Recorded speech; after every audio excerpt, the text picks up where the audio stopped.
Queridos, dando continuidade aos nossos estudos, convido a todos a abrir a Bíblia em Carta de Paulo aos Efésios, capítulo 4. Vou ler com os irmãos do versículo 11 ao versículo 16. Vou pedir aos irmãos bastante atenção. Eu falava essa semana com os irmãos no grupo de WhatsApp da igreja sobre a importância, a importância do estudo da palavra. Antes de nós lermos o texto, só atente para essa fala, o ministério apostólico de volta à palavra e a própria designação de apostólico e também de palavra já implica que nosso carro-chefe no nosso ministério, ou seja, o nosso encargo ministerial, está vinculado intimamente à revelação da palavra, a palavra apostólica. Então, assim, o ministério de volta à palavra não é apenas mais uma igreja. Lógico que nós somos igreja, evidentemente. Mas há muitas igrejas que são como as outras, que não têm algo diferente a oferecer. Se assim fosse, eu costumo dizer que nós poderíamos estar em qualquer outra igreja. Poderíamos usar até mesmo aquela ideia que costuma se usar, dizendo assim que deveríamos procurar uma igreja, a igreja mais próxima da nossa casa. O problema é que as igrejas mais próximas da nossa casa pode ser que não tenha o compromisso necessário com a revelação de Deus por meio das Escrituras. Então, nós temos um objetivo muito claro, muito específico. Nós não somos igreja por causa do dinheiro, por causa da ganância, por causa do orgulho, da presunção. Até porque o de volta à palavra é um sofrimento constante para se manter de pé do ponto de vista institucional, material. Nós temos muitas lutas. E às vezes, assim, do ponto de vista material ou mercantil, não valeria a pena continuar com uma coisa que não dá dinheiro do ponto de vista mercantil. Não é? Então, se nós continuamos, mesmo a despeito de luta, de dificuldade, é porque existe algo muito maior que o Senhor nos concedeu.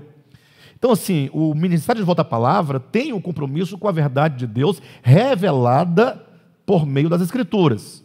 Então, cada membro do ministério, cada irmão, cada irmã que se entende e que voluntariamente se ajuntou a essa comunidade, eu gostaria que cada um pensasse acerca do significado de pertencer e de participar do DEVAP. No sentido de que nós não tenhamos esse ministério como muitas vezes se tem. Você vai à igreja religiosamente, vai aos cultos de maneira social e não para refletir o que está acontecendo, o que nós estamos falando. Tudo que nós falamos aqui é de uma gravidade tal que se todos aqui forem pensar profundamente no que está sendo dito, talvez muitos não permaneceriam, por não concordarem, por não quererem esse caminho. Não que nós estejamos errados do ponto de vista do pensamento filosófico teológico. Eu digo que a pessoa às vezes não sabe nem o que está acontecendo em termos de ensinamento. E é provável que muitos também não veem exatamente por não ter a noção clara do que nós estamos dizendo. Porque se entendesse, viriam. Então, assim, é preciso que nós nos despertemos, estejamos vinculados ao Ministério de Volta à Palavra, mas acordados, despertos, atentos, ouvindo para poder compreender coisas muito profundas e muito graves que estão acontecendo conosco no nosso tempo, no mundo espiritual sobretudo, Então, vamos atentar para isso, em nome de Jesus. Vamos fazer valer o tempo e o esforço que nós dispomos para congregar, para sermos ministério, tá bom? Eu sei que, culturalmente falando, é muito complicada essa questão de estudar, de estar atento, de valorizar coisas complexas, A gente gosta mais de coisas sem futuro. O brasileiro é terrível. Quando eu pensei que não tinha mais nada pior do que quem foi, quem fica, fica. Não, quem foi, quem não vai, fica. O que é óbvio, Uma música, não tem uma música que diz quem foi, e quem não vai, fica. Mas é lógico quem foi. Eu pensei, não tem mais nada pior do que isso. Agora apareceu o camarada que disse que perdoa a facada que a Rita tinha dado nele. Quando você pensa que não tem mais nada de ruim para aparecer, aparece a facada da Rita. Misericórdia, Mas é isso aí, as pessoas gostam de ouvir, é bom, elas curtem, batem palma. Eu fico desesperado quando eu ouço, passando um carro na rua tocando. Só o trechinho já me dá angústia, que dirá parar para ouvir a tal da Rita. E o pior, o camarada disse que ela podia voltar, ele perdoaria ela pela facada, e tinha saudade do cheiro de fumo e álcool da mulher. Pensa numa mulher fedorenta. Mas o camarada tem saudade da mulher com cheiro de fumo e álcool.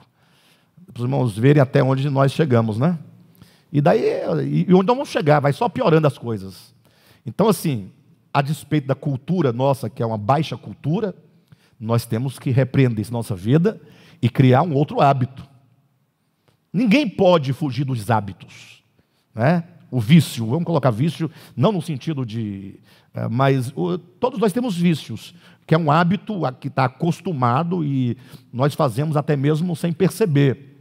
Mas quando você começa a transferir os seus hábitos, que não te legam nada absolutamente, e transformá-los em outros hábitos que trazem coisas boas, o hábito de ler, de estudar, de ouvir uma boa música, né? de congregar para ter comunhão de fato, de ouvir uma palavra para compreender de fato, isso é muito positivo.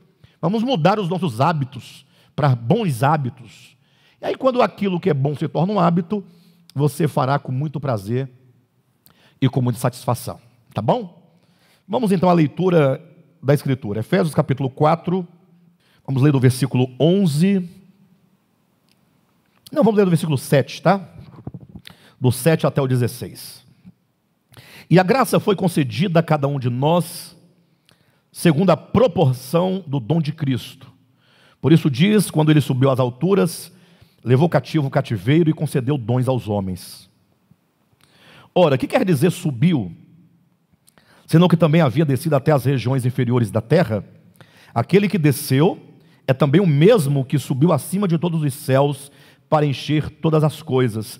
E ele mesmo concedeu uns para apóstolos, outros para profetas, outros para evangelistas e outros para pastores e mestres, com vistas ao aperfeiçoamento dos santos, para o desempenho do seu serviço, para a edificação do corpo de Cristo, até que todos cheguemos à unidade da fé e do pleno conhecimento do Filho de Deus, à perfeita varonilidade, à medida da estatura da plenitude de Cristo, para que não mais sejamos como meninos agitados de um lado para o outro e levados ao redor por todo o vento de doutrina, pela artimanha dos homens, pela astúcia com que induzem ao erro, mas, seguindo a verdade em amor, cresçamos em tudo naquele que é a cabeça, Cristo, de quem todo o corpo bem ajustado e consolidado, pelo auxílio de toda junta, segundo a justa cooperação de cada parte, efetua seu próprio aumento para a edificação de si mesmo em amor.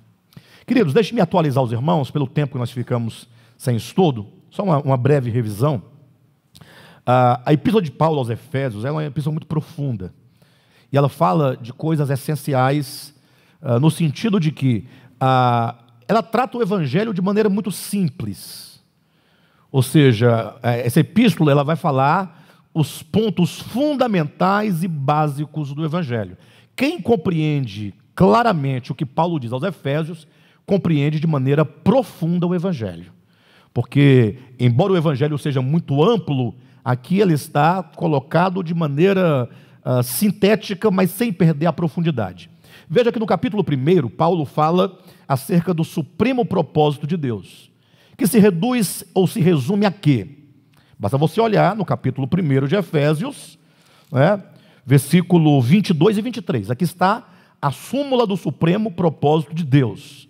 Ou seja, como que Paulo, no capítulo 1, apresentasse para nós qual é o alvo, qual é o objetivo, quando ele diz: e pôs todas as coisas debaixo dos pés, e para ser o cabeça sobre todas as coisas, o deu à igreja, a qual é o seu corpo, a plenitude daquele que a tudo enche em todas as coisas. Então, qual é o propósito final do evangelho? É ter Cristo como o homem perfeito, o homem profético, lá de Gênesis 1:26, sendo cumprido no final dos dias. Esse homem profético, que é o próprio Cristo, sendo ele o cabeça, e tendo a igreja como seu corpo. E olha que se a igreja é o corpo de Cristo, ela é o quê? É a plenitude de Cristo. Mas olha que coisa profunda. A igreja enquanto a plenitude daquele que enche todas as coisas. Ou seja, o Cristo de Deus, Ele próprio é a plenitude. E agora pense você, a igreja enquanto a plenitude da plenitude. A igreja enquanto o receptáculo temporal, ilimitado, por causa da humanidade que é criada, contendo essencialmente a plenitude de Deus em Cristo, agora enquanto o corpo de Cristo. Este é o alvo. Para que isso aconteça, no capítulo 1, Paulo vai dizer que o Pai nos elegeu e nos predestinou para esse fim. Ou seja, eleição e predestinação não estão propriamente para a salvação, embora tenha alguma relação, porque evidentemente aqueles que compõem ou formam o corpo de Cristo, certamente são salvos, evidentemente. Mas a eleição e predestinação visam a formação de um corpo para o Filho de Deus, para a formação deste homem profético que se cumprirá nos últimos dias. Por isso Paulo vai dizer que o Pai nos elegeu e nos predestinou, vai dizer que o Filho então nos redimiu e nos fez sua herança. Daí a ideia de que estes a quem o Pai escolheu e predestinou, eles de alguma maneira se desintegraram de Deus e da criação, e aí carecem de redenção. Entra o Filho para redimir os eleitos, e aí entra o Espírito Santo para tornar-se a si mesmo, o próprio Espírito, o penhor da nossa herança, a garantia, e ele próprio o selo dessa garantia, ou seja, o próprio Espírito imprimindo-se a si mesmo em nós, que é o que vai nos constituir esse corpo de Cristo. Capítulo 1, portanto, fala do supremo propósito. Perfeito? Então, o Evangelho começa apresentando o que Deus pretende de maneira específica em relação à sua obra de criação. Ora, dentro do plano geral, ele tem um plano específico, que é a formação desse corpo, que é o corpo de Cristo. Perfeito? Entretanto, ao entrar no capítulo 2 de Efésios, Paulo vai dizer qual era, então, a nossa condição quando fomos chamados para o cumprimento deste propósito. Capítulo 2 já trata agora numa perspectiva terrena e temporal. Veja, o capítulo 1 fala de Deus na eternidade, estabelecendo um propósito eterno. Capítulo 2, como de um salto do céu para a terra, agora o apóstolo Paulo olha para o tempo e este homem eleito predestinado numa condição de sem Deus no mundo, de desintegrado, o que na teologia convencional dizem ser a queda do homem e que nós preferimos a ideia de desintegração. O homem que se desintegra do todo no plano da sua consciência e do seu coração, se afasta de Deus, como que, por exemplo, um planeta saísse da órbita do Sol, se tornasse agora um astro errante, peregrino, sem órbita, sem rumo, sem direção. E aí o capítulo 2 vai dizer como que Deus, nesse plano eterno, ele já propunha uma redenção para trazer este homem de volta a essa órbita, redimir o homem, resgatar o homem a esse centro que é o próprio Cristo, o Redentor. Ele vai colocar no capítulo 2 o centro dessa obra como sendo a cruz. A cruz como sendo a mensagem ou a figura do Cristo, a palavra do Cristo, ou que seja o próprio Cristo como uma fonte de atração de todos esses que um dia se dispersaram. A cruz sendo o encontro onde todos são ali em Cristo reconciliados. A ideia da salvação é a ideia de reconciliação. Não se pode falar de redenção, não se pode falar de salvação sem falar de reconciliação. Entendam isso. Por quê? As pessoas pensam, salvação assim, o homem vai para o inferno porque bebe cerveja, vai para o inferno porque fuma cigarro, vai para o inferno porque dança forró, vai para o inferno porque canta a música da Rita, vai para o inferno por causa disso e aquilo outro. Nada disso, é tudo mentira. O homem não vai para o inferno e nem para o lago de fogo por causa dessas coisas. O homem, ele só pode sofrer a morte eterna como a consequência de ter ele se separado da vida. Deus é a vida. Imagine esse homem que agora, criado na vida, podendo subsistir tão somente na vida, começa um processo contínuo de desintegração espiritual e de afastamento da fonte da vida. Quanto mais o homem se afasta da fonte da vida, mais ele sofre a consequência de estar distante da vida, fonte de todo bem. Quanto mais o homem se aproxima da vida, mais ele experimenta os benefícios e as benesses da vida. Quanto mais ele se afasta, mais ele vai ficando, mais ele vai se perdendo e vai se privando. Deus não priva ninguém. O homem vai se privando de Deus, consequentemente da vida e de todas as bênçãos provenientes da vida. Todos os sofrimentos humanos, todos, de qualquer ordem que você imaginar, é consequência desse afastamento, dessa desintegração. De modo então que, quando o Evangelho fala em salvar o homem, resgatar o homem é trazê-lo de volta para a vida. É o que está em Jeremias capítulo 2, que sendo Deus a fonte, um manancial de águas vivas, o homem, abandonando o manancial, cavou para si cisternas rotas. E como diz Isaías, que as mãos de Deus não estão encolhidas para que não possa abençoar. Como se Deus tivesse falando assim: eu não vou dar mais para vocês o pão, não vou dar mais a saúde, não vou dar mais a alegria, vocês agora vão se ver comigo. Deus não é menino para ficar com essa birra. Não, as mãos de Deus estão sempre estendidas. Aí Isaías continua dizendo: mas são os vossos pecados que vos afastam da fonte da vida, né? Que vos afastam de Deus. Então, quando diz de salvação e redenção, é o ato de Deus trazer o homem de volta a essa fonte. E isso não pode ser feito pela força. Se dependesse da força de Deus, porque Ele é todo poderoso, não haveria nenhum perdido absolutamente. Como o homem é um ser racional, depende do homem ser iluminado, e mesmo sendo iluminado, esse homem precisa responder positivamente a esta luz. Para aqueles que acham que o homem não pode negar o conhecimento da luz, leia o Evangelho de João. Capítulo 1 já começa ali em João, dizendo que a luz veio ao mundo, mas o homem, por amar mais as trevas, se afastou da luz. E o capítulo 8 de João faz uma demonstração pictórica dessa verdade, quando diz que, sendo Cristo a luz do mundo, e havendo Cristo iluminado aqueles homens que acusavam aquela mulher pega no flagrante de adultério, eles, embora soltassem as pedras e não apedrejassem a mulher, retiraram-se tristes e acusados da própria consciência. Eles se retiraram diante da luz. Por que não cair prostrado diante da luz? Então eles rejeitaram a luz. Perfeito? E Hebreus capítulo 4, né?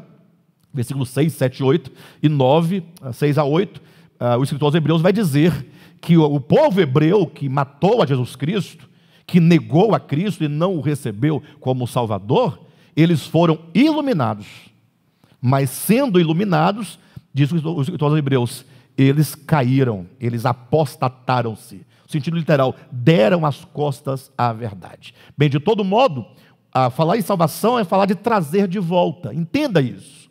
Quando as pessoas me perguntam hoje em dia: pastor, pode o homem perder a salvação? Essa pergunta para mim ela está tão ultrapassada, ela é tão inadequada. Pastor, mas você já pregou esses temas? Já preguei, lógico. Eu já preguei que tinha que guardar o sábado, não é? Mas aí o entendimento vai aumentando. Quando a visão orgânica veio, que nós entendemos que nós não tratamos com doutrinas nem dogmas, mas com experiências, e que as doutrinas têm a sua importância apenas para explicar pedagogicamente a experiência, e não o contrário, não é a doutrina que determina a experiência, porque a teologia cria a doutrina para determinar a sua vida. Não dá certo. Nós usamos a doutrina para descrever e não prescrever o homem. A doutrina descreve o que acontece, é um fato.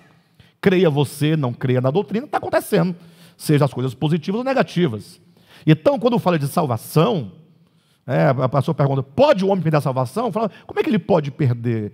Salvação não é uma coisa que é entregue para você, não é um documento judicial, não é um ingresso para o céu. Salvação não tem nada a ver com carteirinha de membro, com batismo nas águas, com comer pão e vinho da ceia do Senhor, como dizem. Tem nada a ver com dízimo, nada a ver com não beber, com não fumar, com não dançar, com não... Nada disso.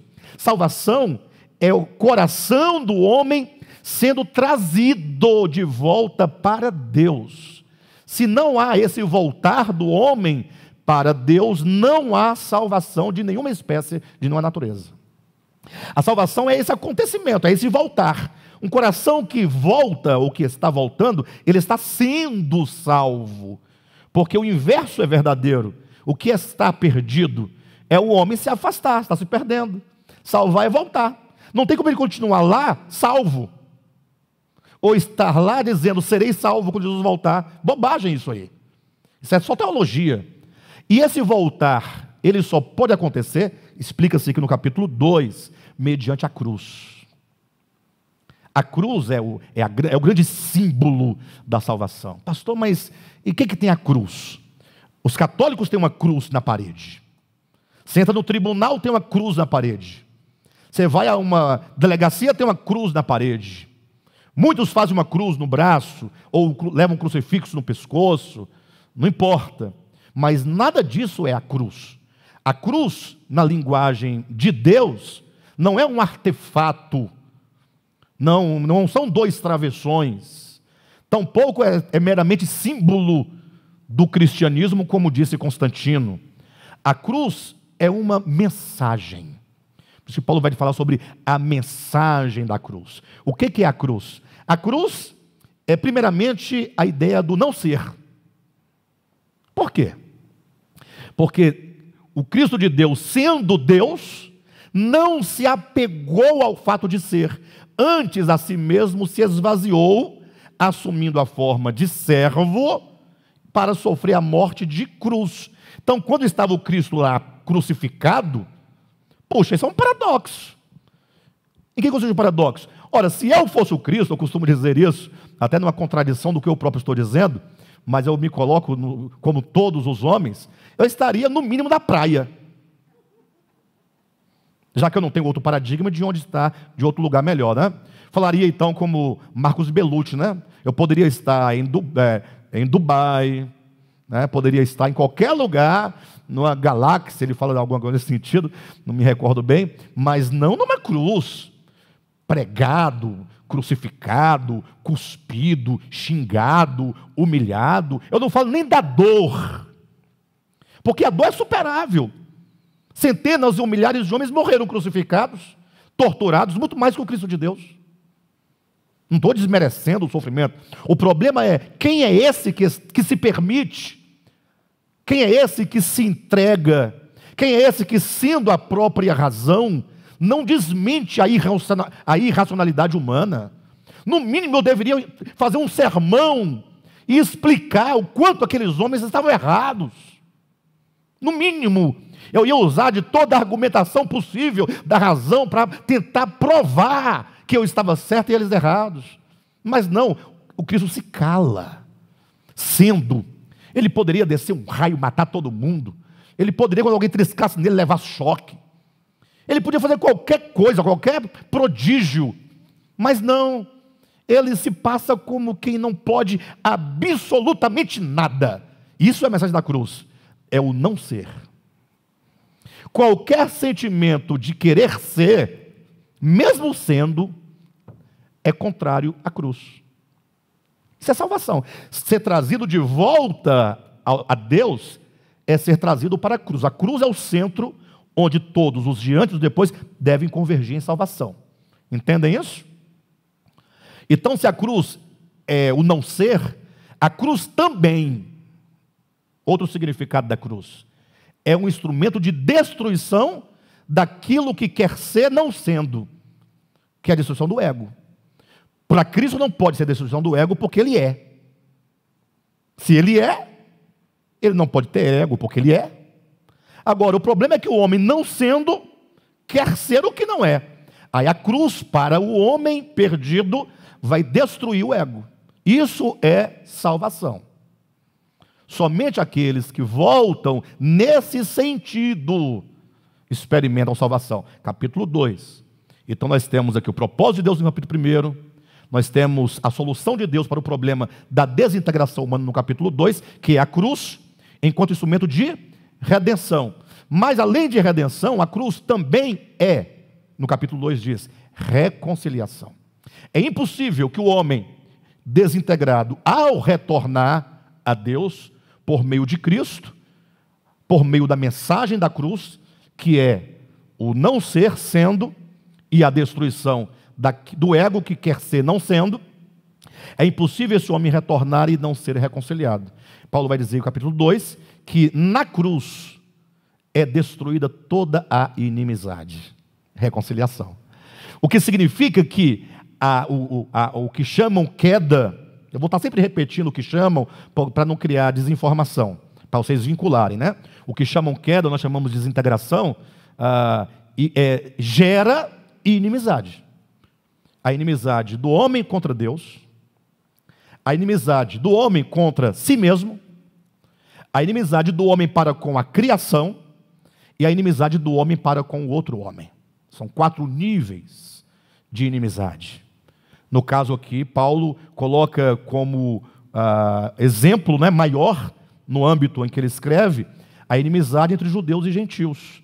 O orgulho da religião, o orgulho da etnia, o orgulho do templo, a parede da separação que literalmente existia no templo.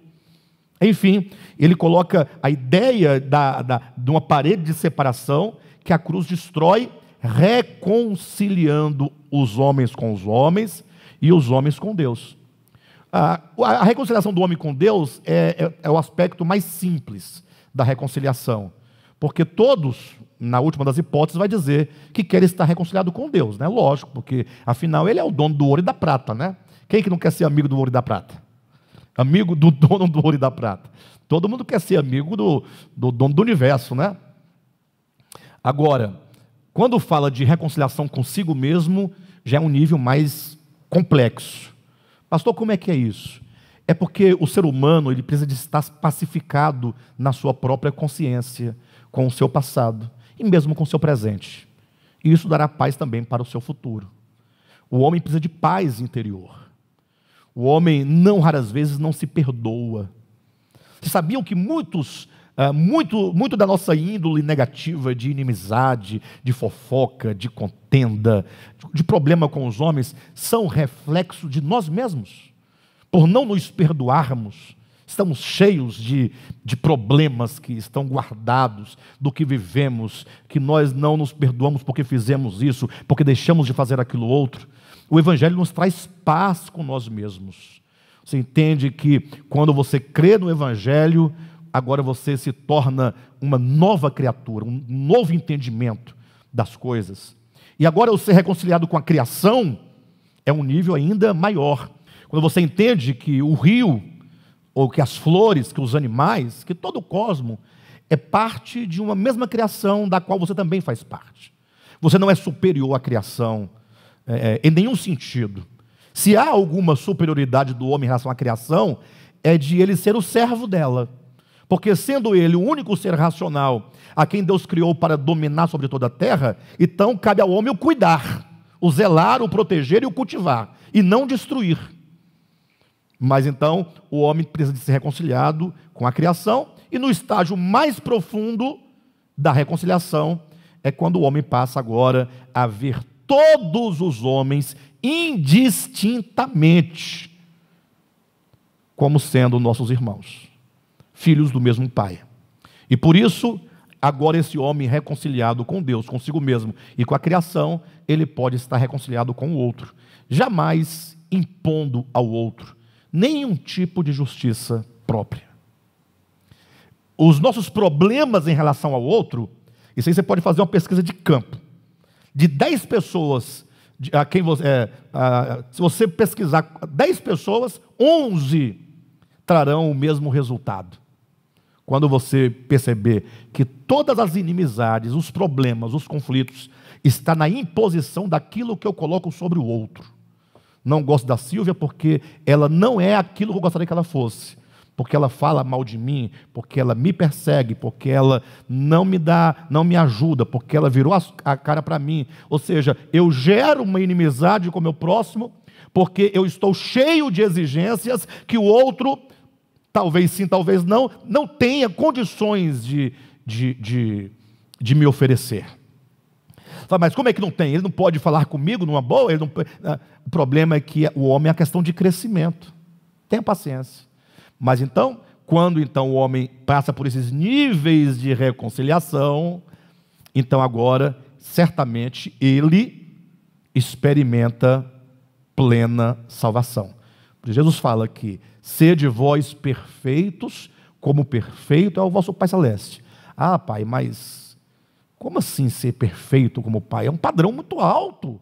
Sim, mas não é a perfeição perfeitíssima do perfeito, porque isso ninguém alcança, ele é absoluto.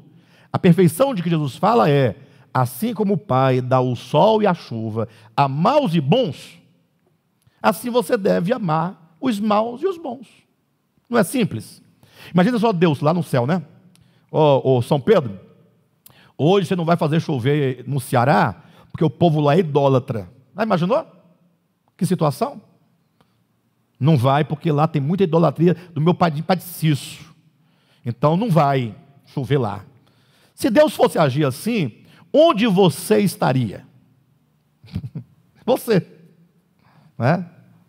Por isso que Pedro, Tiago e João, ou melhor, Tiago e João, aconselharam a Cristo a incendiar aquela aldeia de samaritanos, né, partindo do pressuposto de Gênesis 19, dizendo: ó, os samaritanos não te recebem lá na aldeia dele. Que tal nós pedimos ao Pai para destruir a cidade com fogo? Aí Jesus só podia dizer: vocês não sabem de que espírito sois, né?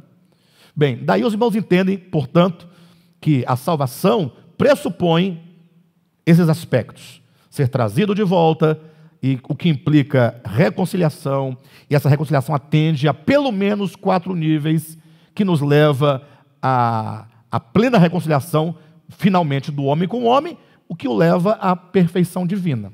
Perfeito? Esse é o capítulo 2. No capítulo 3, ele apresenta isso enquanto o mistério, né? O mistério.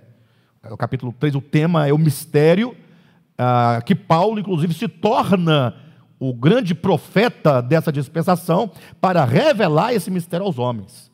Então, o Evangelho, de fato, é um grande mistério, do ponto de vista de que ele trata de coisas do coração, da alma, coisas que o homem jamais perscrutou, pensou, ou atingiu. Como nós dissemos aqui no domingo passado, na ministração, como que o homem, procurando alcançar a perfeição divina na humanidade, encontrar aquele homem criado à imagem e semelhança de Deus, ele tentou por meio da cultura, ele tentou por meio dos sacramentos, tentou por meio do asceticismo, até por meio do ego e da proclamação do ego, e outras coisas que eu não citei no domingo, mas nada disso resolve o problema. Por isso que nisso consiste o mistério, tem que ser revelado, não é? Mas aí é onde entra a grande questão. Os homens, eles preferem a doutrina que determina a conduta do que se enxergarem como são dentro do propósito de Deus, né? Tudo se dificulta aí. Capítulo 4 é onde nós temos que chegar. Nós vimos então, eu estava falando aqui nas últimas mensagens, de 2 antíteses. Vocês se lembram? De duas antíteses importantes. Isso por quê?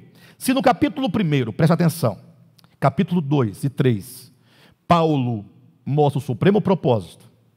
2, a condição do homem morto em delitos e pecados, e o meio de Deus de salvá-los, que é por meio da cruz e da reconciliação. Qual é o propósito dessa redenção? O propósito do propósito eterno, o propósito da redenção. Aí Paulo vai exemplificar na segunda parte do livro, capítulos 4, 5 e 6, dizendo: o Senhor quer gerar um corpo para o seu filho, ele quer gerar no capítulo 5 uma noiva para o seu filho, e ele quer gerar no capítulo 6 um exército para o seu filho. Então fala a ideia, nós temos 3 metáforas: a metáfora do corpo, que é o corpo de Cristo, a metáfora da noiva, que é a noiva de Cristo, e a metáfora do exército, que é o exército de Cristo. Entenda que isso são metáforas, tá bom? Porque quando fala de noiva, Paulo parte de um evento, um fenômeno humano, casamento, homem com mulher. Tanto é que ele vai fazer essa relação constantemente no capítulo 5. E essa relação marital não pode ser aplicada a Cristo e a nós, que fica complicado, né? Então só pode ser o quê? Metafórico. E nós, quando chegarmos no capítulo 5, eu vou explicar todos os detalhes dessa metáfora. Quando ele fala de corpo de Cristo, semelhantemente é uma metáfora. E eu demonstrei para os irmãos aqui no ensino anterior que o próprio Paulo, ele cria a metáfora quando ele diz: Assim como o corpo é um e tem muitos membros, e sendo muitos os membros formam um só corpo, assim também com respeito a Cristo. Então, isso não é a criar uma metáfora? Não é comparar uma coisa com a outra?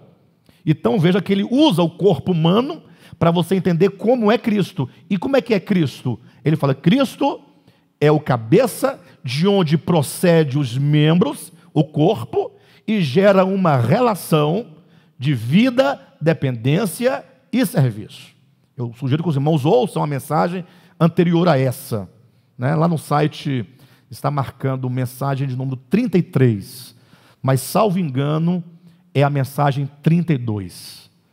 Porque, salvo engano, lá no site está 31, 33. A 32 saltou.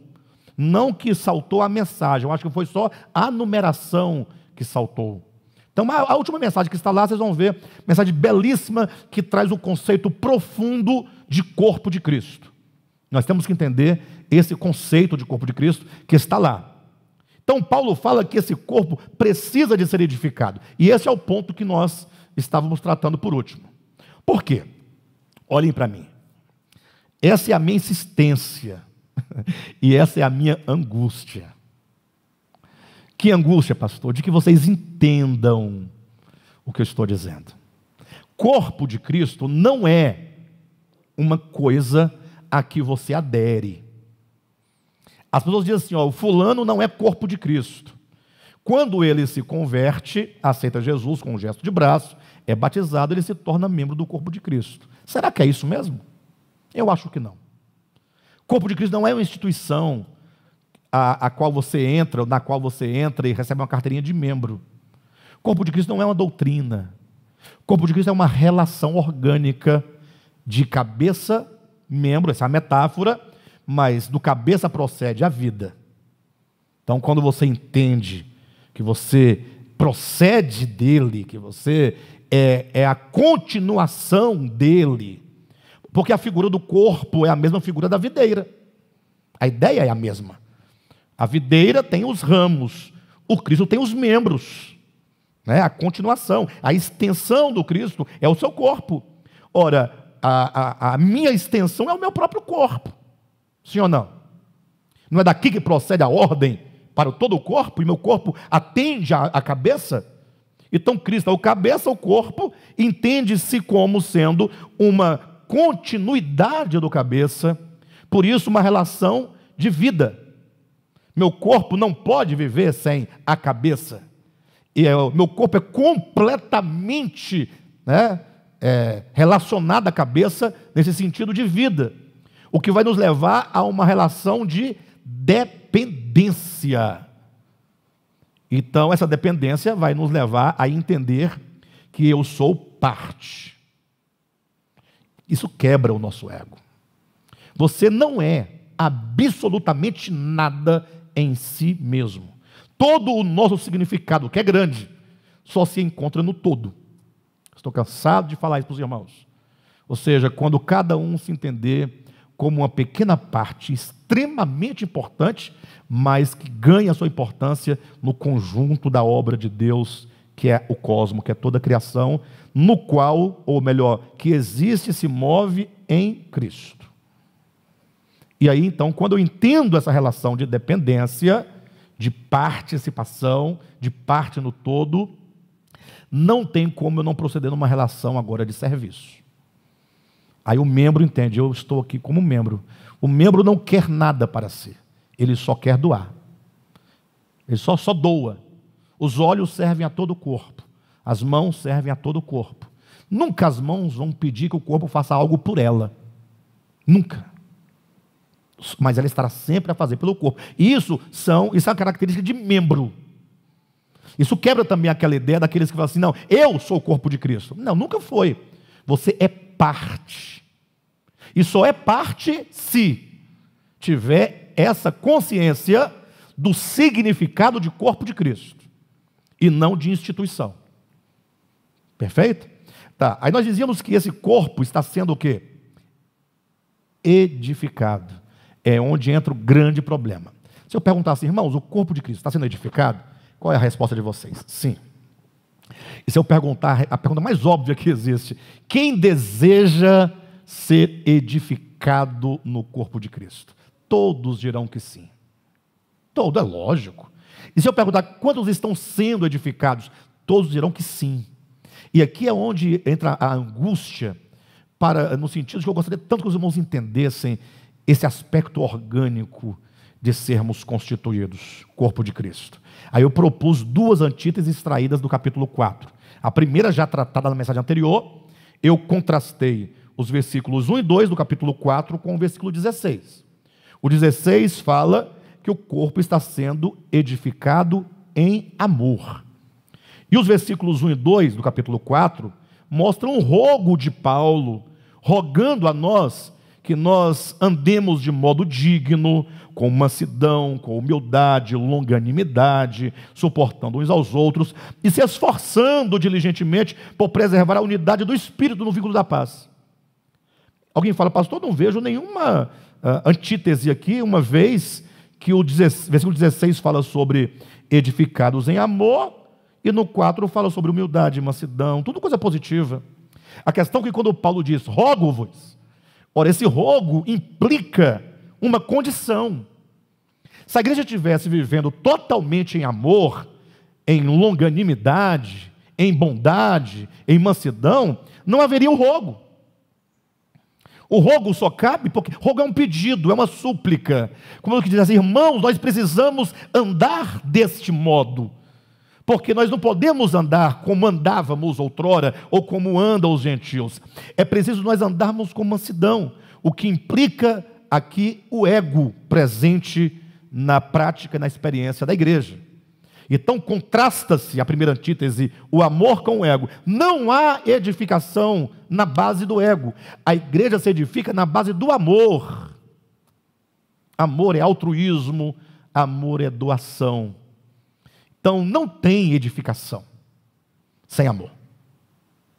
Querem algumas provas bíblicas, para os irmãos saberem que eu não estou criando aqui nenhum tópico da minha cabeça? Porque é muito fácil uma pessoa que articula bem as ideias criar uma ideia, né? Capítulos 12, 13 e 14 de 1 Coríntios, é a prova. Paulo, nesses 3 capítulos de 1 Coríntios, ele fala sobre a igreja enquanto o corpo de Cristo, e ele fala, portanto, dos membros desse corpo, e disso ele começa então a falar sobre a função dos membros, e portanto ele fala de dons espirituais. E aí ele vai falar do dom de língua, dom de cura, dom disso, dom daquilo, vários dons, etc e tal.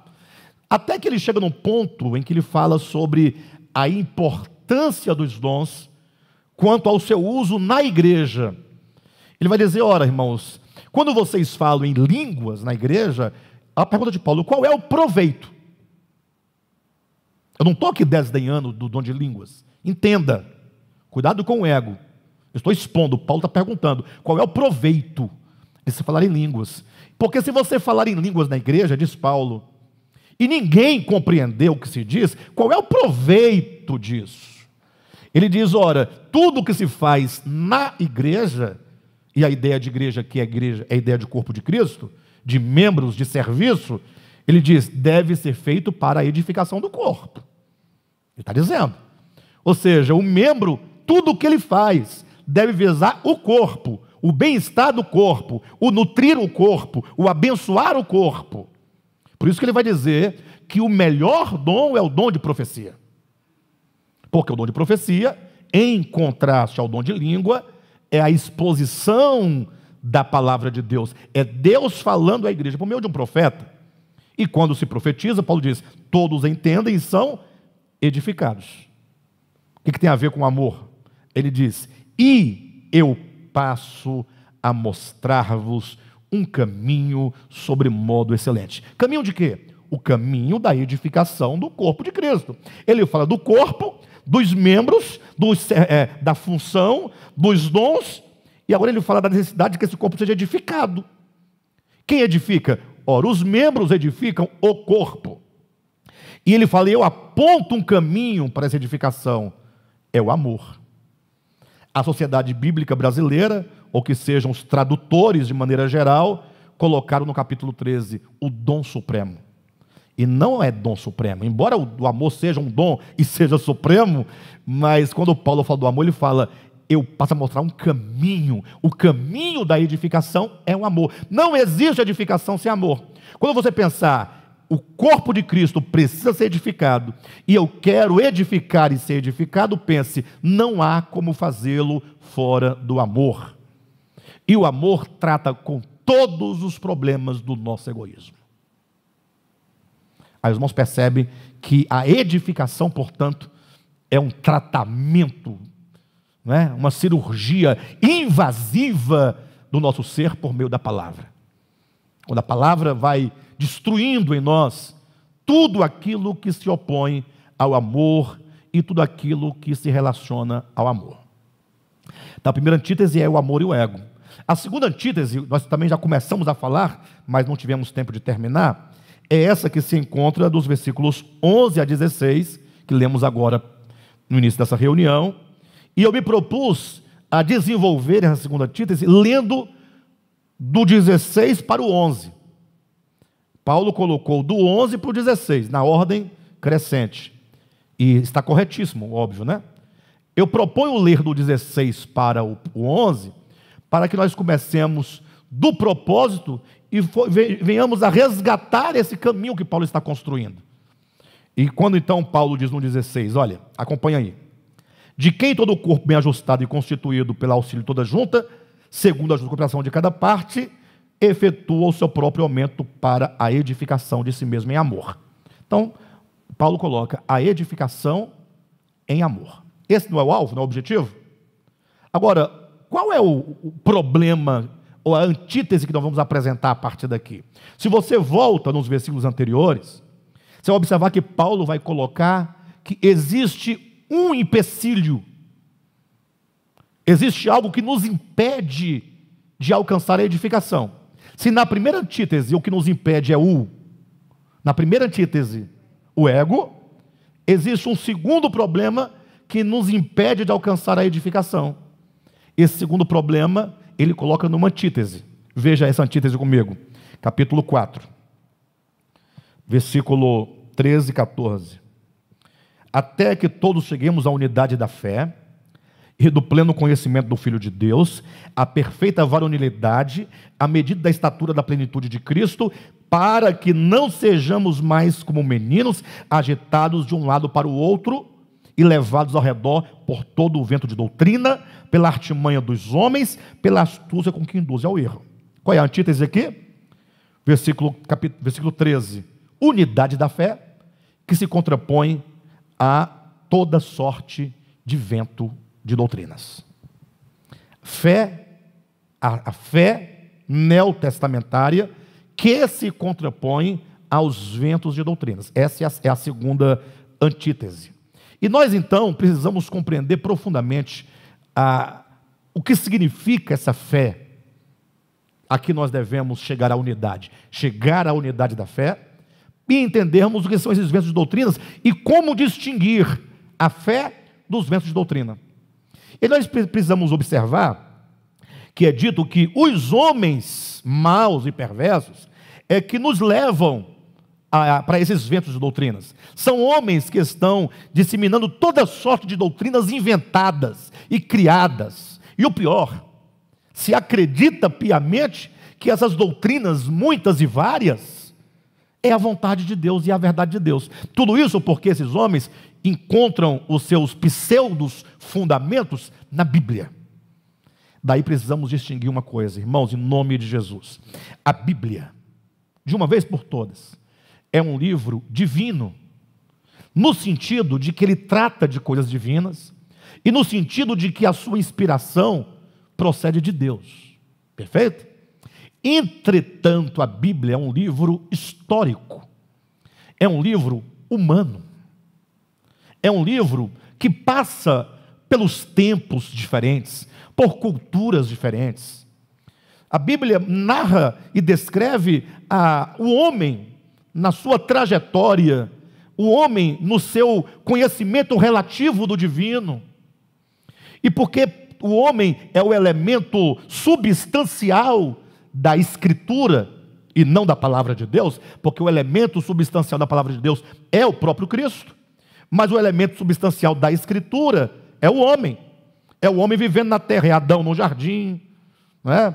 É Caim fugindo para outra terra, é Lameque matando 2 homens porque feriu a ele, é Noé vivendo num mundo de violência, é um mundo sendo destruído por água, são os pós-diluvianos se rebelando contra Deus. Não é a história do homem? Não é o homem se relacionando negativo ou positivamente em relação a Deus?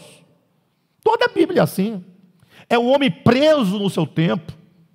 A Escritura é o registro das experiências do homem no seu tempo relativamente a Deus, no seu conhecimento relativo de Deus. E por isso a Bíblia não poderia, ou a Escritura, não poderia ter outra forma de escrita, senão uma escrita antropomórfica. O que é uma escrita antropomórfica? É uma escritura que, falando das coisas divinas, usa de linguagem humana. Então, quando eu quero falar do mistério, como é que eu vou falar do mistério? Me diga, se é um mistério. Deus é um mistério absoluto. Ninguém jamais viu a Deus. Deus é o Deus incognoscível. Deus habita em luz inacessível, para usar o termo bíblico. Como é que se pode dele falar alguma coisa? Quando Paulo foi arrebatado ao terceiro céu, ele disse ter ouvido coisas inefáveis, coisas que não são possíveis de serem ditas na linguagem humana. Olha que grandeza. Por isso a Bíblia, sendo divina, fala do divino em linguagem humana. Ou seja, Paulo viu coisas inefáveis que ao homem não é permitido dizer e que não existe linguagem humana que decifre ou que defina o indefinido. Então entendamos esse caráter humano da Escritura, esse caráter histórico das Escrituras. Quando não se entende isso, e esse é o grande problema, aí os crentes tomam a Bíblia pela Bíblia. Eles leem a Escritura pela Escritura. Por isso eles começam a pregar um dia da semana. Temos que guardar o sábado. Olha que eles estão trabalhando no sentido espiritual, porque é para Deus, mas estão tomando um elemento físico para agradar o Eterno. Eles acham que se você não trabalhar no sábado, ficar só orando, meditando, ele acha que o Eterno vai ficar feliz com isso, coisa maravilhosa. Ele não entende que o sábado está na Escritura sim, no Antigo Testamento, mas o objetivo era sinalizar que existe um Criador e que você deve amá-lo. E o fato de você guardar o sábado não implica ou não significa que você ame o Criador. Ah, mas se ele mandou e eu o amo, eu guardo. Mas é mentiroso aquele que diz que ama a Deus e odeia seu irmão. Então você que guarda o sábado, mas odeia o seu irmão, porque você expulsa ele das suas comunidades, porque você fala mal dele, você não ama a Deus, mas guarda o sábado. O sábado serve só para dizer, existe um Criador, você o ama? E se você o ama, esse a quem você ama não está pedindo que você guarde dia nenhum. Ele quer dizer, esse dia é para que você se lembre que há um Criador. Lembra-te do dia do sábado, porque em 6 dias Deus fez o céu, a terra, o mar, etc e tal. Então o sábado é um invólucro na Escritura, para conter uma ideia. Os homens esquecem a ideia, que é a revelação, e apegam-se ao invólucro. E se torna, portanto, isso uma doutrina de homem. É um dos ventos de doutrina. Porque agora eu passo a ser um servo do dia. Eu passo a ser um seguidor do dia. Eu passo a ser um adepto do dia. Consequentemente, eu acuso ou olho atravessado o que não guarda nem segue esse dia. O dia se tornou uma parede de separação entre o que guarda e o que não guarda. Vocês entendem como é contrário ao Evangelho? Pastor, mas está escrito. Eu sei que está escrito. Tem muita coisa escrita que você não faz e não concorda. E você não diz nada porque também ninguém discute, porque não está no tema das nossas discussões do século 21. Ninguém vai discutir sobre a menstruação da mulher. Não está em pauta nas nossas discussões, na nossa ágora do século XXI. Pastor, o que tem a ver a Bíblia falar disso? Fala, lá em Levítico diz que a mulher, no tempo da sua menstruação, não pode sair de casa, não pode ir para o templo, não pode tocar em nenhum objeto. Tudo que ela tocar, para onde ela for, fica imundo. Está escrito lá. E você concorda com isso? Quero ver um pastor pregar a Bíblia e falar assim, ó, a irmã menstruada não vem para o culto, nem que seja para trazer o dízimo. Eu quero ver. E o pior, como é que vai fazer o teste, né? Como é que vai verificar? Mas está na Bíblia. Vocês estão ouvindo? Então, a Bíblia está cheia de invólucros. Cabe a nós o descobrir a essência. Então é por esse motivo também que os homens distraem aos outros, por exemplo, com, vamos colocar aqui a questão que eu falava na última semana, a questão da comida sacrificada a ídolo. Eu cresci ouvindo e aprendendo, minha mãe sempre me ensinou tudo conforme ela compreendia, embora tudo que ela compreendesse era errado. Amava Deus de um jeito extraordinário, mas errado. Não posso fazer nada. Aí não podia comer balinha de Cosme e Damião. Isso para uma criança que não tem nada a ver com Cosme, nem com Damião. No adulto, tudo bem. Mas a criança vê todo mundo comendo balinha na escola. Distribuía, aí você tinha que ficar lá. O crente não pode pegar. Com vontade, com vergonha. Nós éramos muito fiéis. Nós não comíamos. Passava um sufoco muito grande. Pastor, mas e pode? Bem, Paulo vai ensinar a questão dos invólucros. Olha a realidade por detrás de qualquer alimento. Paulo diz, tudo o que Deus fez é bom, e recebido com ações de graças, nada é recusável. Ainda que tenha sido sacrificado a um ídolo, ele diz. Razão, o ídolo não é nada. O diabo não é nada, o único que é Deus. O diabo é um coitado, tadinho, eu tenho uma pena dele. Ele também deve ter uma pena de mim, um com pena do outro, né? Mas de todo modo, o diabo é só um ser que caiu de fato do estado de perfeição, desintegrou-se também, se opõe na sua loucura contra a verdade, contra o eterno, mas que é tão caído e pecador e carente de misericórdia quanto qualquer outro pecador. Bem, de todo modo, aí as pessoas esquecem a realidade do significado de que tudo foi Deus que fez, e é bom olhar para a natureza boa, porque provém de Deus, e passa a defender o dogma de não comer isso e não beber aquilo. Aí a pessoa passa a ser seguidor do abstêmio, da abstenção. Aí ele acha que vai para o céu porque ele é abstêmio disso ou daquilo. Vocês percebem como são ventos de doutrinas? Daqui a pouco você vai observar que cada grupo religioso tem um conjunto de coisas a que ele segue. É o que segue o dia, é o que segue a comida ou não comer, é o que segue o véu sobre a cabeça, é o que segue o tipo de roupa que se usa. Aí cada um vai seguindo as coisas e deixam escapar a essência de tudo isso. Então, quando Paulo diz, até que cheguemos à unidade da fé, ele está dizendo que já no seu tempo havia um problema grave de fé. Ou seja, a igreja naquele tempo já estava perdendo a essência para aderir aos invólucros. Nossa proposta, enquanto de volta à palavra, é nos livrarmos de todos os invólucros. Mas não é para nos fazer libertinos, é para nos conceder a verdadeira liberdade em Cristo. Quando nós entendermos a essência das coisas, não vamos mais ser escravos da doutrina de homens. Nós não vamos ser mais atraídos pelos ventos de doutrinas. Isso porque, para quem não tem visão clara da verdade, os ventos de doutrinas são muito mais atrativos do que a essência da verdade. Imagine só um pai dando ao seu filho desnutrido, doente, biotônico Fontoura, com emulsão Scott, com ovo de pata. Quem já tomou aqui? Já tomou? Emulsão Scott com ovo de pata e biotônico Futura. É gostoso? Não é gostoso.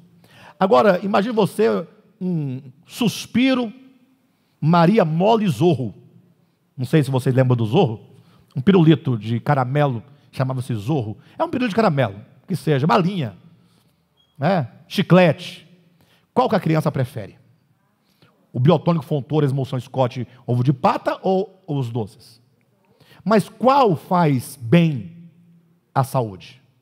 O outro traz alguma alegria, satisfação temporária, não alimenta, só tem açúcar, caria os dentes, mas a criança vai ser atraída pelos doces. Os doces aqui eu estou comparando com as doutrinas de homens, o quanto que as doutrinas são atrativas. Os homens gostam demais de coisas. Ele quer uma carroça cheia de coisas, para ele dizer que ele guarda, que ele faz, que ele não bebe, que ele não faz, para ele poder se sentir. Agora, em contrapartida, quando você renega essas coisas, todas, você também não pode ficar no vazio.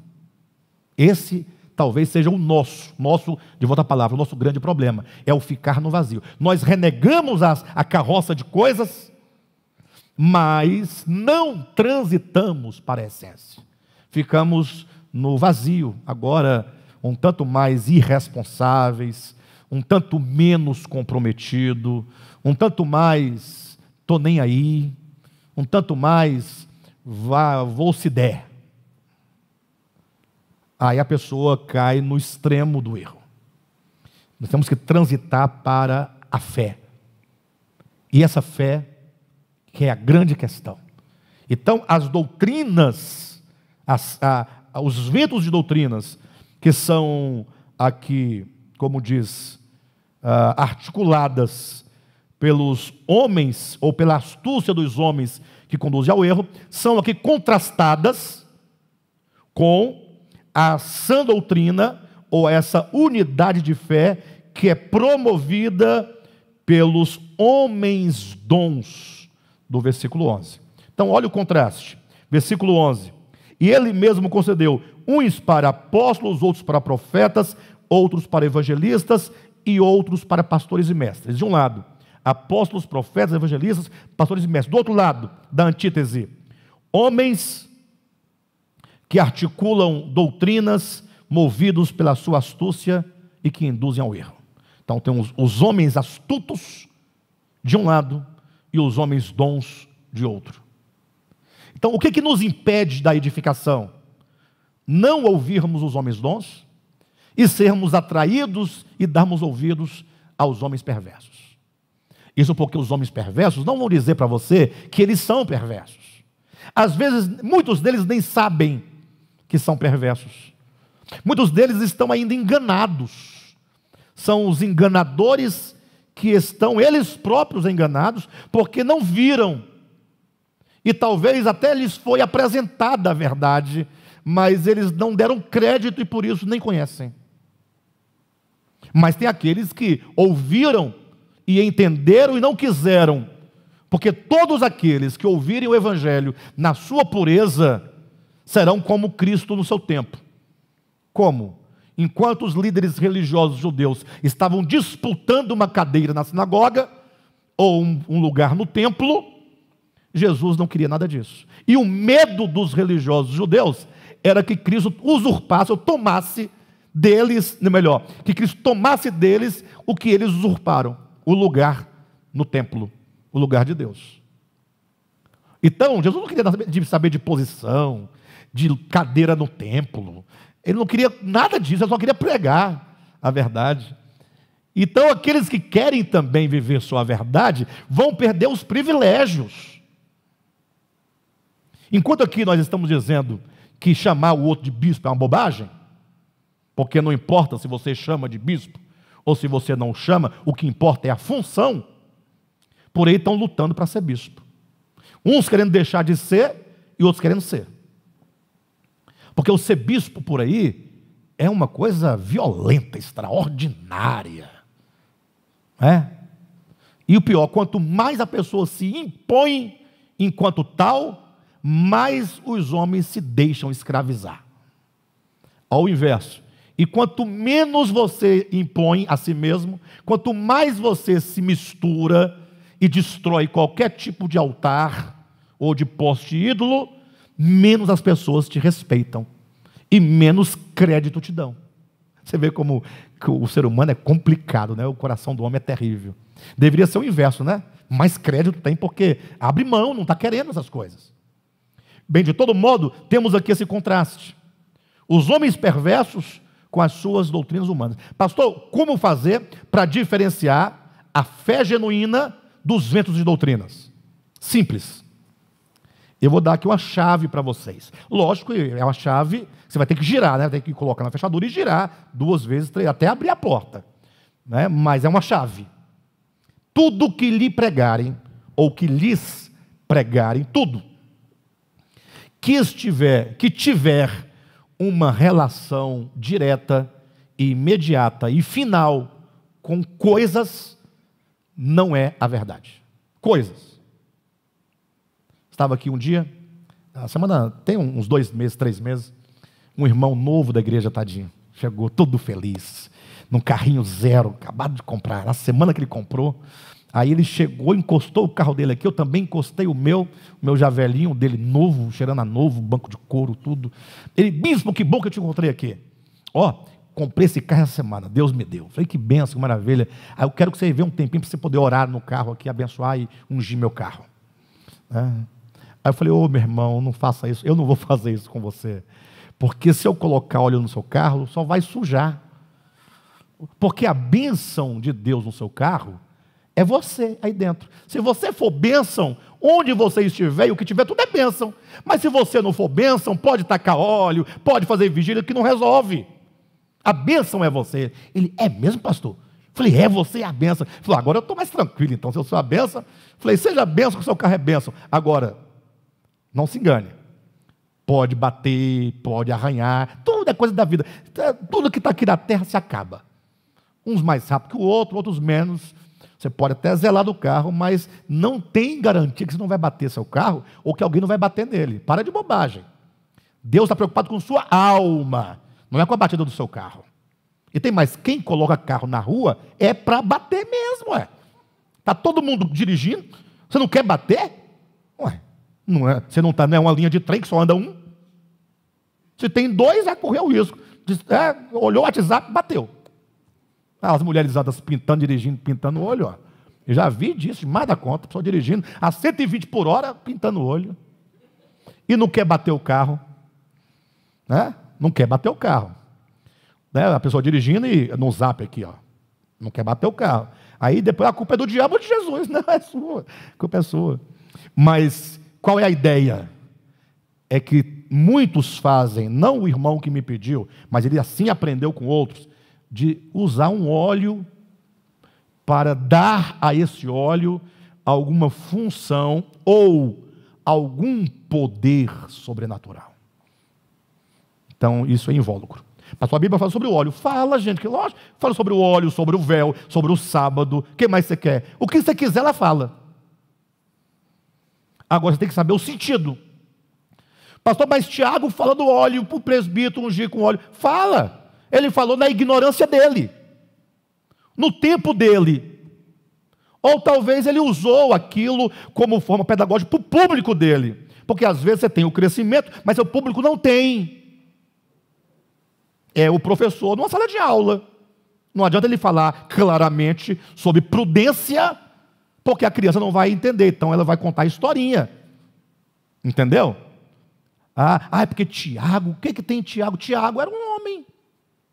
Ele não sabia? Provavelmente sabia. Provavelmente sabia. Por que ele falou? Ora, assim como Paulo também disse, olha, você é escravo, não queira se desvencilhar da escravidão. Então Paulo concordava? Não, gente, Paulo disse que em Cristo não há homem, nem mulher, nem escravo, nem livre. Essa é a verdade.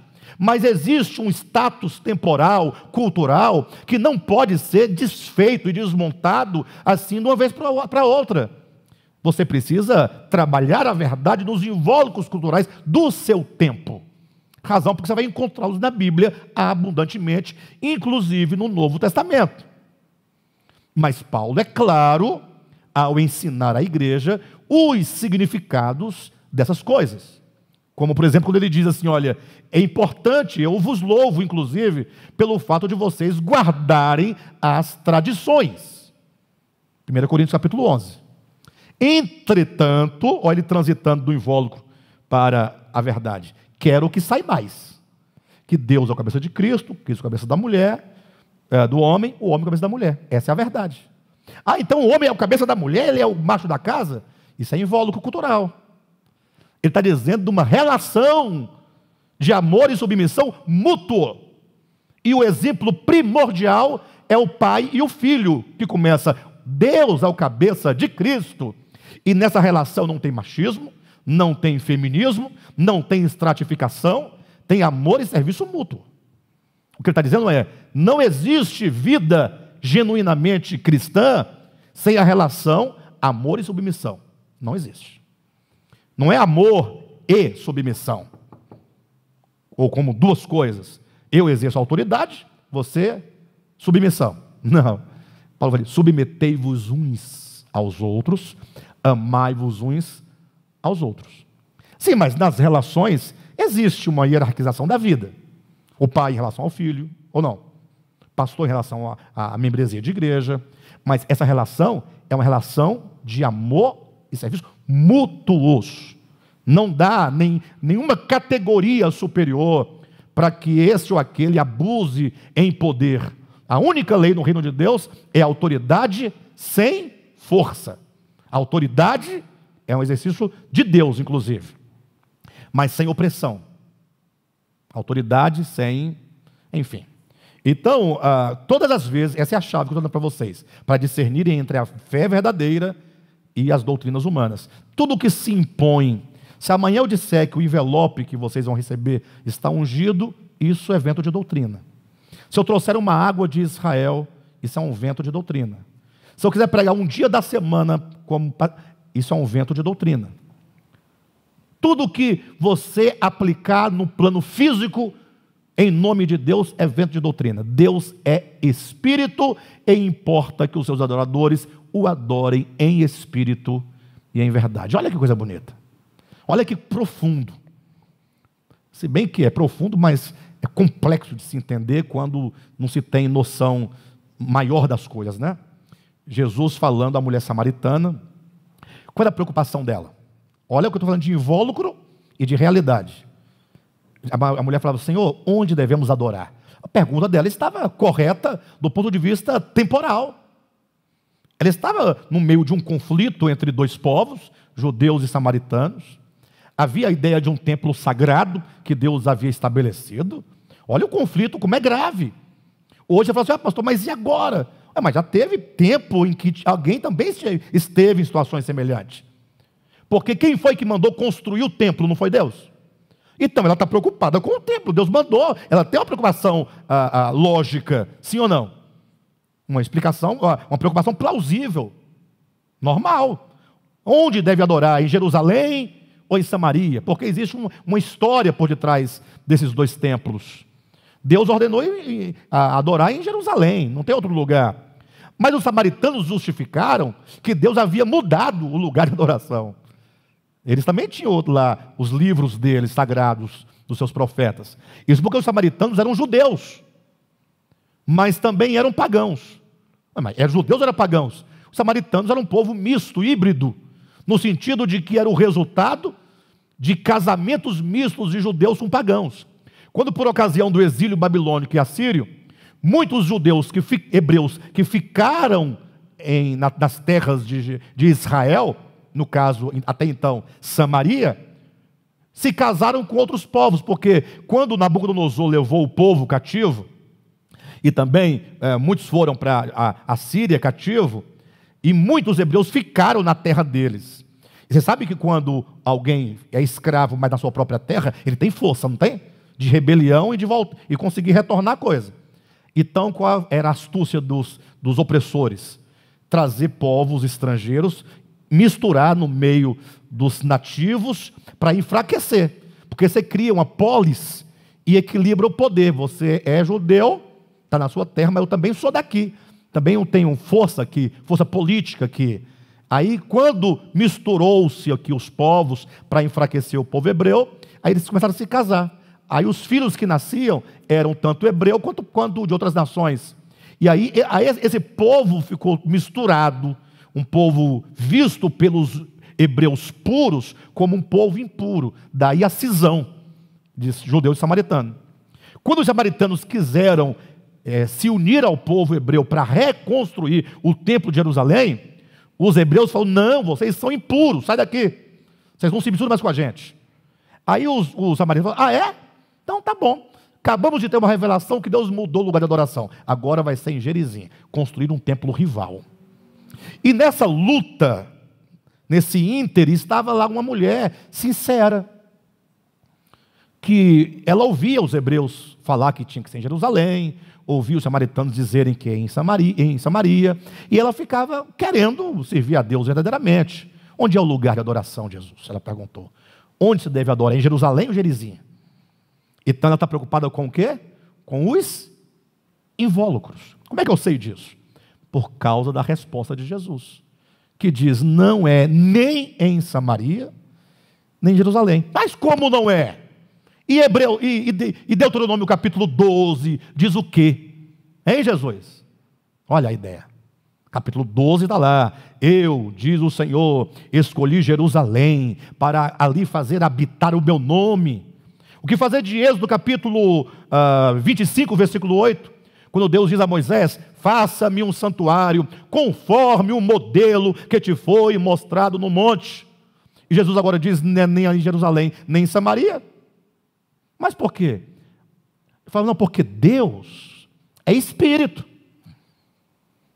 O monte Moriá, onde está o templo de Jerusalém, ou estava, é físico ou é espírito? Então, esquece. E o monte Gerizim é físico ou espírito? Então esquece. E o templo construído no monte Moriá é físico ou é espírito? Hã? Não estou entendendo. É espírito? Físico? Então esquece. E o templo sobre o monte Gerizim? Então esquece. E o dia da semana, que é uma contagem, é físico ou é espírito? Então esquece. E o véu sobre a cabeça, é físico ou espírito? Porque Deus é espírito, importa. Ou seja, o que vai resultar tem uma razão. Deus é espírito, essa é a causa primordial. Porque Ele é espírito, importa que aquele que o adore também em espírito. Essa é a verdade. Se Deus é espírito, não pode haver invólucro material. Mas houve e sempre haverá, quando for necessário, para o homem temporal. Se nós avançamos no tempo e compreendemos, temos que transitar. Entenderam ou não? Deus é espírito, e importa que os seus adoradores o adorem em espírito. Aí combina, espírito com espírito. E em verdade. Ou seja, as coisas com as quais adoramos devem ser em realidade e não em símbolos. Essa é a chave. Tudo o que te ensinarem, tudo o que vocês ouvirem, que te leva para o físico, para as coisas, que não seja espiritual, vinculado ao espírito, é vento de doutrina. Ah, pastor, então você está dizendo que quando Paulo usou um invólucro, ou quando Tiago usou um invólucro, era vento de doutrina? Calma. Quando você toma o invólucro por a verdade, é um vento de doutrina. Quando você impõe como doutrina, como sendo a verdade. Quando ele fala, o uso do véu é a verdade de Deus. Invólucro, portanto, vento de doutrina, quando imposto com esse peso de verdade. Ainda que a pessoa não saiba que está fazendo isso. A irmã Silvia está lembrando do pão e do vinho, não é? Aí basta você entender a questão. Quando a Igreja Católica Apostólica Romana pega aquele pãozinho, aquela hóstia, e eles dizem que aquela hóstia é o corpo, sangue, alma e divindade, por isso eles adoram a hóstia, Por isso que tem o feriado de Corpus Christi, né? Quando eles usam aquela grande hóstia, naquele grande sol, eles se prostram. Ali é Cristo para eles. Ali é uma coisa, ali é feito de trigo sem glúten. É a condição. Eles fizeram aquilo lá. Não pode ser Deus, não pode ser adorado, não pode ser a verdade. Eles dizem que é e é objeto de fé e de adoração. Isso é vento de doutrina. Quando se impõe. Pastor, e se a pessoa guarda o sábado, mas por conta própria, ela gosta, ela separa. Aí Paulo fala, aquele que faz para o Senhor, amém. E aquele que não faz, amém. E quando é que não pode? Quando você impõe por verdade a doutrina. Aí não. Paulo fala assim, olha, faça para Deus o que você quiser com a sua fé. Nós não discutimos isso. Um crê que pode comer de tudo, o outro só come legume. Nós não vamos discutir isso. Agora, quando entra no campo da fé, da doutrina e da verdade, aí Paulo fala, eu queria que tais pessoas que isso ensina fossem mutiladas. Ai, Paulo era mau? Não, é o jogo de palavras, porque o contexto lá era circuncisão. E circuncisão é mutilação. Então, nesse âmbito, se eles querem ser mutilados, que sejam mutilados. Aí ficou um jogo de ideia, mas para mostrar que Paulo repudiava a ideia de transformar um invólucro temporal, cultural, físico, colocado e imposto como verdade. Vamos entender qual é a chave? Agora, imaginem vocês quando nós aplicarmos, ou quando aplicarmos essa chave do espiritual em todos os sentidos e em todos os ensinamentos bíblicos. E é por isso que eu digo para os irmãos, ouçam as mensagens, ouçam com atenção, perguntem. Por quê? Porque a coisa é mais grave do que você imagina. Porque quando você for aplicar, por exemplo, a uma interpretação escatológica, e ainda bem que os cristãos, de modo geral, pelo menos a maioria deles, não colocam escatologia como base de fé. Por exemplo, uns acreditam que o arrebatamento é antes da tribulação, outros depois da tribulação. Eles lutam nesse contexto, mas eles acham que quem acredita de um modo ou de outro não tem importância para a salvação. Então eles relativizaram. Então não tem essa luta como... né? Entretanto, você imagina quando você aplicar essa mesma chave do espiritual para as questões escatológicas. Você imagine só que a Bíblia fala que estarão 144 mil sobre o monte Sião, em pé com o Cordeiro, tendo na testa escrito o nome do Pai e do Filho. Aí como é que você lê isso? Você imagina que você é parte dos 144 mil? Aí começa a primeira discussão. É 144 mil literal ou simbólico? Aí começa uma discussão que não vai para lugar nenhum. Né? Vocês entendem? Aí imagina agora 144 mil pessoas sobre o Monte Sião. Você já foi no Monte Sião? Vai lá no Monte Sião e coloca os 144 mil lá em cima. Pega a metragem e calcula, calcula só 40 por 40, colocar uma pessoa em pé. Você vai ter um problema aí de dados. Ah, pastor, então não é sobre o Monte Sião? E se eles estiverem sentados, já estará errado, porque eles que estarão em pé. E por que ele não pode ser deitado, tem que ser em pé? Ah, porque deitado vai ocupar mais espaço, vai caber menos gente. Não, gente. É porque o em pé significa vitória. Certo? Monte Sião significa reinando. Ou seja, observa que tudo vai ganhando uma dimensão espiritual. Você nunca mais poderá ler a Bíblia como outrora, vendo coisas e coisas e coisas, como se a Bíblia falasse de coisas.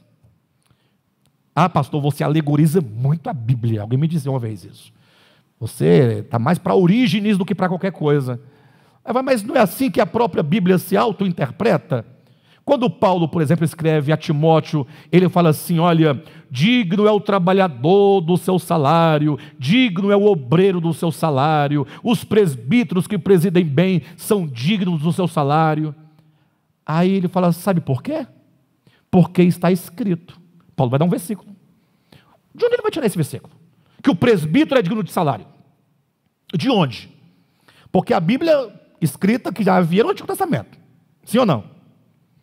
O Novo, ele ainda haveria de escrever. Paulo e os demais. Não existia. E não se pega versículo que você próprio escreveu para fundamentar. Quando ele fala está escrito, ele tem que ter uma fonte de fundamentação, que é a Bíblia hebraica. E como ele vai tirar esse versículo de lá, que o presbítero que preside bem é digno de salário, se não havia presbítero no Antigo Testamento? Vai tirar de onde? Aí ele traz o versículo, porque está escrito, não amarre a boca do boi enquanto debulha o trigo. Aí antes de alguém levantar a mão para falar, Paulo, mas aí ele está dizendo do boi que está arando a terra. Aí ele pergunta, e é com bois que Deus se preocupa? Paulo pergunta, não é isso uma mensagem numa linguagem temporal e invólucra para falar dos presbíteros que presidem na igreja? Não é o boi um símbolo do serviço? É isso que ele está dizendo. Não está ele aqui mostrando a essência da verdade da Bíblia, agora numa linguagem totalmente desprovida de simbolismo? Ele não está desnudando o símbolo para nós? Não é isso também que ele diz quando quer falar sobre as duas alianças, Antigo e Novo Testamento, quando ele fala Abraão teve 2 filhos, um da mulher escrava, outro da livre, e ele diz essas coisas são alegóricas? Então, entendam essa questão. Quando então nós entendermos a ideia do físico, do espiritual, do invólucro e da verdade, nunca mais leremos a Bíblia de outra maneira. Então, eu disse tudo isso para entregar a vocês a chave, mas não é a chave da vitória do carro, da casa própria, é a chave de interpretação. Deus é espírito. Então, quando é que surgem os ventos de doutrinas? Por que são ventos de doutrinas? Porque os ventos nos afastam da verdade, nos levam para longe da verdade. E o que nos leva para longe da verdade? Qualquer coisa que nos prive de uma compreensão clara da realidade de Deus e de tudo que se relaciona a Ele, ao homem, à criação, à verdade divina. Então, se eu uso essa jarra para distanciar vocês de um fato, sabendo eu ou não, se eu coloco isso por verdade, certamente a verdade vai estar oculta, porque os olhos de vocês se voltarão sempre para o objeto. Entenderam? Então, essa é uma maneira. Lógico que para trabalhar essa chave em todos os sentidos, leva muito tempo, não é? Mas é uma chave, tá bom? Semana que vem, nós retomamos este mesmo texto e vamos continuar falando, sobretudo agora, sobre os homens dons e sobre como que eles são úteis para essa edificação do corpo de Cristo. Então, só para fechar o ponto, lembrem-se que essa antítese dos homens perversos com os homens dons, da fé genuína, não é? E dos ventos de doutrinas, para vocês entenderem, o que nos impede a edificação são esses homens e essas falsas doutrinas. Se queremos ser edificados, precisamos nos livrar dos homens maus e perversos, da sua ditadura teológica e eclesial, para podermos então sermos livres e sermos edificados na fé. Do contrário, não há edificação. Não há edificação pelo ego, não há edificação pelos ventos de doutrina. Só há edificação pelo amor e pela sã doutrina. Perfeito? Deu para entender?